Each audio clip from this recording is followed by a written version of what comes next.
प्यारे बच्चों, आज हम लोग लेकर के चलेंगे इसमें से सॉल्यूशन का 5वां लेक्चर। और बहुत ही इम्पोर्टेंट क्वेश्चन है। इसमें से 4 नंबर का निश्चित तौर से आता है। कोलिगेटिव प्रॉपर्टी के बारे में हम लोगों ने देखा था, जिसमें से वाष्प दाब क्या है, वाष्प दाब में अवनमन क्या है और कैसे बनता है, इसके बारे में प्रैक्टिकली हम लोगों ने देखा था। और भी इससे पहले इस चैप्टर में हमने 2-3 लेक्चरों को लेकर के चल रहे थे, जिसमें से सॉल्यूशन के रिलेटेड पिछले जो भी हमारे थे सब्जेक्ट क्वेश्चन थे उनको देखे थे हम लोग। अब इसमें से आता है एक सॉल्यूशन के इस लेक्चर में मुख्य लेके चलना है हमको राउल्ट्स लॉ को। राउल्ट्स लॉ में पहले हम लोग थोड़ा सा देखेंगे प्रैक्टिकली होता क्या है, फिर इसके बारे में निकालेंगे डेरिवेशन क्या है। सपोज कीजिए आपके पास में एक बीकर हो गया। इस बीकर में आपने क्या लिया हुआ है, वेपर ले लिए, मैं वाटर। ठीक, अब वाटर में लेने के बाद में देखेंगे आप ये सभी क्या होंगे, नॉर्मली वेपोराइज होंगे। इसमें पिछले वीडियो में भी हम लोगों ने इसके बारे में देखा था थोड़ा सा। जब वेपोराइज होंगे तो उस कंडीशन में अपने फर्स्ट क्या लिया हुआ है, H2O, और सेकेंड इसमें और क्या मिला देते हैं यहाँ पर NaCl। राउल्ट्स ने बताया था कि जब किसी सॉल्वेंट में आप सॉल्यूट को मिलाते हैं, मीन्स विलायक में विलेय को मिलाते हैं, तो इनके ऊपर जो वेपर प्रेशर बनता है, अर्थात जो वाष्प दाब बनेगा, उस वाष्प दाब में कितनी कमी आएगी या कितनी वृद्धि में उनके रिलेशन को बताया था इन्होंने। ठीक, सामान्यतः कमी होती है। कैसे कमी होती है, क्यों होती है, इसके बारे में थोड़ा सा हम लोगों को समझना है।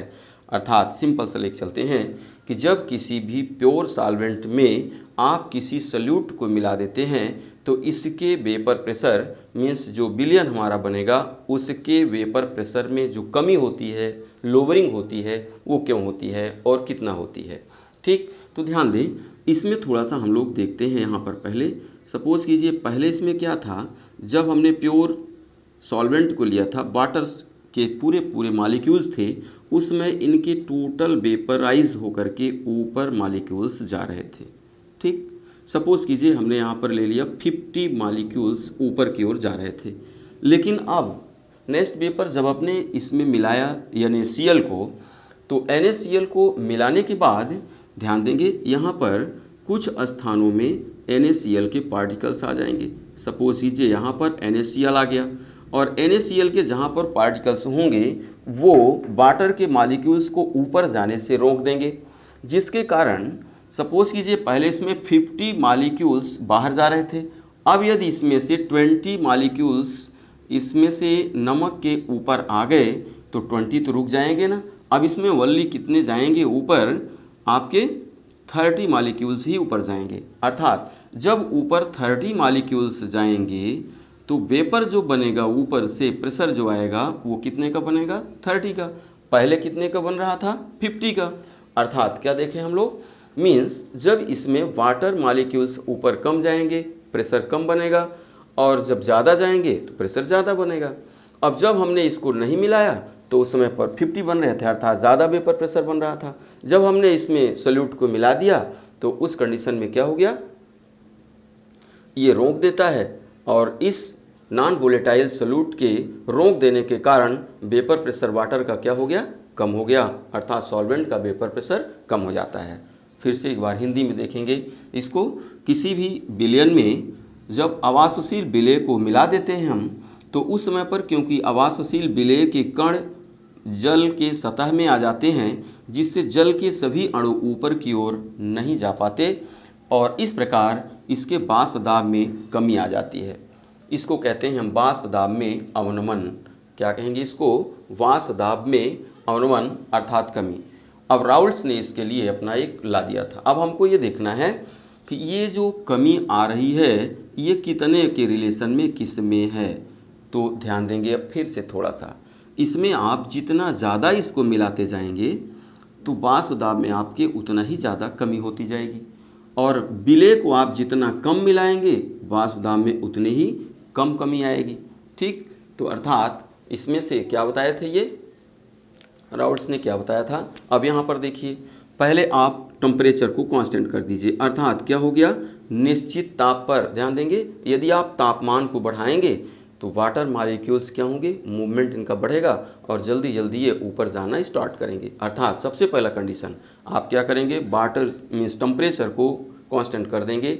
निश्चित ताप पर किसी अवाष्पशील विलेय, नॉन वोलेटाइल सॉल्यूट इसमें आप मिला रहे हैं, अर्थात अवाष्पशील विलेय से बने विलयन के ऊपर, अर्थात इसकी ये सरफेस हो गई, इसके ऊपर से जो वेपर प्रेशर बन रहा है उसको विलयन के बने माने विलयन के ऊपर विलयन का जो वाष्प दाब होगा वो विलेय के मोल फ्रैक्शन मीन्स मोल प्रभाज, अर्थात मोल फ्रैक्शन ऑफ सॉल्यूट, विलेय के मोल फ्रैक्शन का समानुपाती होगा। अर्थात जितना ज़्यादा आप मिलाएंगे उतना ज़्यादा यहाँ पर वेपर प्रेशर में कमी आएगी, जितना कम मिलाएंगे उतनी कमी आएगी, माने वृद्धि रहेगी। यहाँ पर देखेंगे, इसको हम लोग लेके चलते हैं। अर्थात इसमें से क्या हो जाएगा, अकॉर्डिंग टू राउल्ट्स लॉ के अनुसार क्या बताया गया था, PA प्रोपोर्शनल XA। अब ध्यान देंगे यहाँ पर, फिर से आ जाते हैं यहाँ पर। PA हमने कल भी बताया था, इसमें PA फॉर हो गया यहाँ पर ये वेपर प्रेशर ऑफ सॉल्यूशन, कल भी लेके चल रहे थे। इसी में एक टर्म्स और आता था B डिग्री A, ये हो जाएगा vapour pressure of pure solvent, अर्थात जब हमारे इसमें सॉल्यूट नहीं मिला होगा, प्योर सॉल्वेंट रहेगा, उस समय का वेपर प्रेशर ये होगा। और जब मिला देंगे हम सॉल्यूशन बन जाएगा, उसका वेपर प्रेशर ये हो गया, जीटा A मोल फ्रैक्शन हो गया ये।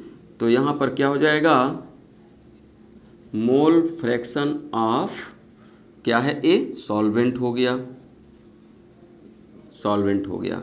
इन टर्म्स को ध्यान में रखेंगे तो यहाँ पर क्या हो जाएगा, किसी अवाष्पशील विलेय से बने विलयन के ऊपर विलायक का वाष्पदाब, मीन्स इसको विलयन का वाष्पदाब आप कहेंगे। तो विलयन का वाष्पदाब विलायक के मोल प्रभाज का समानुपाती होता है। फिर से सुनेंगे एक बार, निश्चित ताप पर किसी अवाष्पशील विलेय से बने विलयन के ऊपर विलयन का वाष्पदाब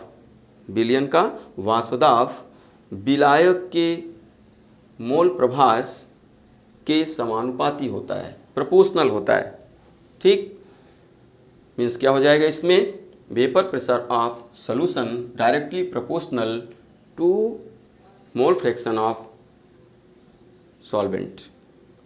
तो इसको ध्यान में रखेंगे। अब नेक्स्ट इसको तोड़ लीजिए यहाँ पर, तो ये हो जाएगा PA equal to K zeta A, ये आपका आ गया फर्स्ट इक्वेशन। आप इसको लेकर के चलेंगे, डेरिवेशन भी राउल्ट्स लॉ का निकाल लेंगे इसमें से। अब मान लीजिए आपके पास एक और यहाँ पर देखते हैं कंडीशन। सपोज कीजिए हमारे पास में कोई एक बीकर में हमने सोल्यूशन लिया है, जिसमें से हमने मिलाया है किसको मिलाया है, XA plus means zeta A plus zeta B, अर्थात mole fraction A solvent and B solute. तो इन दोनों को जब लेंगे तो इसमें से क्या होता है, zeta A plus zeta B equal to 1, अर्थात दोनों ही कंपोनेंट्स के मोल फ्रैक्शन का सम 1 के इक्विवेलेंट होता है। अब सपोज कीजिए इसमें से यदि आप क्या करते हैं, किसी एक प्योर सॉल्वेंट ले लेते हैं। प्योर सॉल्वेंट मीन्स हमने ओनली यहाँ पर किसको लिया, A को, B को यहाँ से रिप्लेस कर दिए, B है ही नहीं अभी। तो उस कंडीशन में क्या होगा, जो इसका वैल्यू होगा 1 वो किसका होगा, XA इक्वल टू 1 हो जाएगा। ओनली कितना होगा, XA इक्वल टू 1। तो यहाँ पर लेके चलते हैं, जब या यहाँ पर डायरेक्ट ले लीजिए, शुद्ध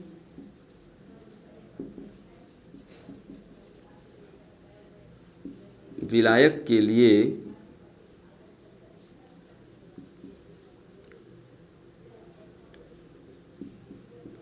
x equal to 1 means zeta equal to 1, ये हो जाएगा आपका क्या, सेकंड हो गया। और तब इसमें अब जब सपोज कीजिए टोटल इसमें मोल फ्रैक्शन आप सॉल्वेंट का लेंगे तो जो इसका सॉल्यूशन का बन रहा है वेपर प्रेशर वो क्या हो जाएगा यहाँ पर, तब P A equal to P degree A, means जो बिलियन का ऊपर बनेगा वेपर प्रेशर वो प्योर सॉल्वेंट के वेपर प्रेशर के बराबर हो जाएगा, ये आ जाएगा। तब इसमें से इस वैल्यू को आप इक्वेशन नंबर 1 में पुट कर देंगे।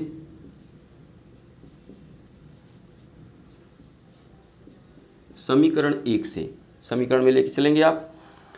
देन इक्वेशन नंबर 1 में पुट करते हैं वैल्यू आप, तो एक्स ए इक्वल टू 1 अर्थात यहाँ पर हो गया 1, then P A equal to P degree A, तो यहाँ पर हो जाता है इसमें P degree A equal to K, इसको मान लेते हैं इक्वेशन 2। देन समीकरण फर्स्ट व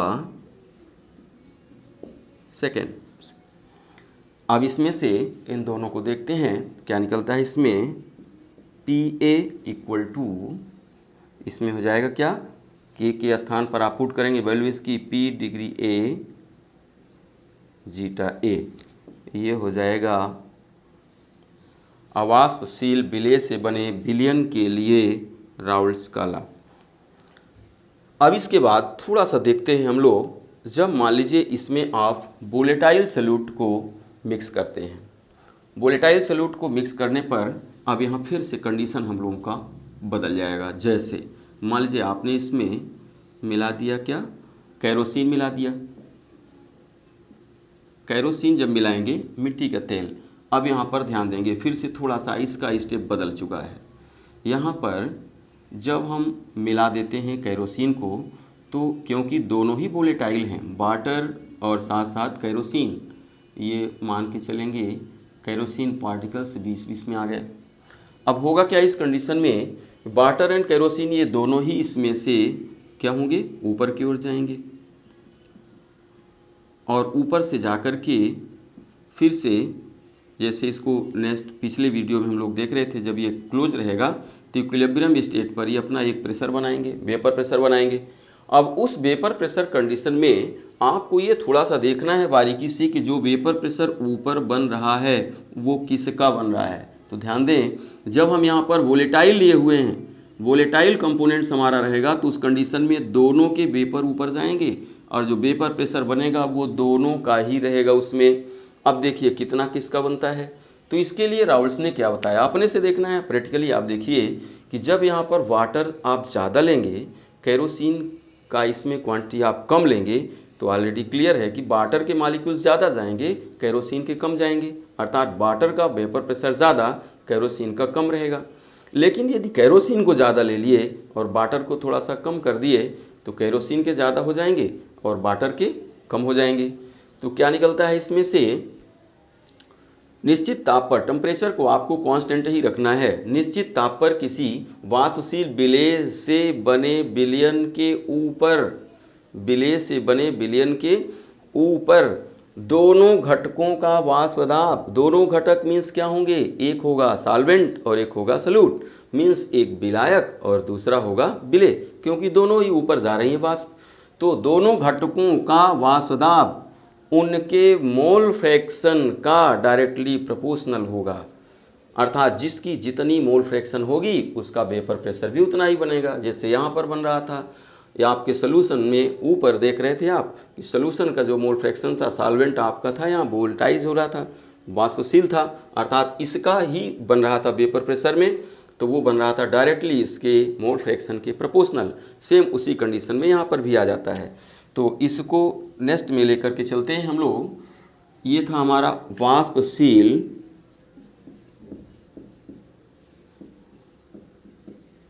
विलेय से बने विलयन के लिए, और यहां से ले लेते हैं अवाष्पशील है भाई, अवाष्पशील विलेय से बने विलयन के लिए, और यहाँ हो जाएगा वाष्पशील विलेय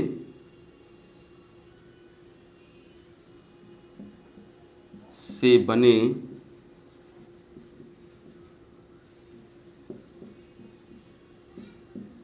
विलयन के लिए। अब यहाँ पर क्या होगा, दोनों घटकों का वेपर प्रेशर बनेगा, इसी तरह से आपको दोनों का निकाल देना है।